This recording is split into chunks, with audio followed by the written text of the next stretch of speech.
অবশেষে কাটল সব অনিশ্চয়তা। সৌদি আরবে গতকাল শাওয়াল মাসের চাঁদ দেখা যায়নি।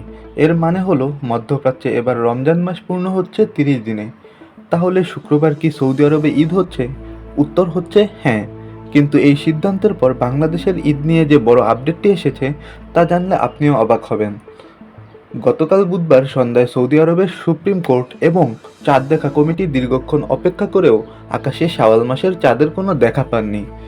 ফলে নিয়ম অনুযায়ী আজ বৃহস্পতিবার সেখানে ৩০তম রোজা পালন করা হচ্ছে। অর্থাৎ আগামীকাল শুক্রবার সৌদি আরব সহ মধ্যপ্রাচ্যের দেশগুলোতে উদযাপিত হবে পবিত্র ঈদ উল ফিতর। কিন্তু এই ৩০ রোজা হওয়ার পেছনে আবহাওয়ার যে কারণটি কাজ করেছে তা কি বাংলাদেশের ক্ষেত্রেও প্রযোজ্য? এখন প্রশ্ন হলো, সৌদি আরবে শুক্রবার ঈদ হলে বাংলাদেশে কি শনিবার ঈদ? সাধারণ হিসাব বলে সৌদি আরবের একদিন পরে বাংলাদেশে ঈদ হয়, কিন্তু এখানে একটি যদি আছে। আজ বৃহস্পতিবার সন্ধ্যায় বাংলাদেশের জাতীয় চাঁদ দেখা কমিটি বৈঠকে বসবে। যদি আজ বাংলাদেশের আকাশে চাঁদ দেখা যায় তবে কিন্তু আগামীকাল শুক্রবারই বাংলাদেশে ঈদ হওয়ার একটি ক্ষীণ সম্ভাবনা থাকে। তবে বিজ্ঞান এবং আগের রেকর্ড বলছে সৌদি আরবে ৩০ রোজা হওয়া মানে বাংলাদেশেও ৩০ রোজা হওয়ার সম্ভাবনাই ৯৯%। অর্থাৎ আমরা কি তবে শনিবার ঈদের জন্য মানসিক প্রস্তুতি নেব?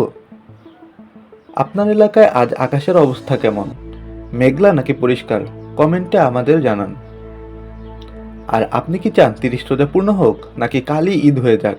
আপনার মূল্যবান মতামত কমেন্টে জানান।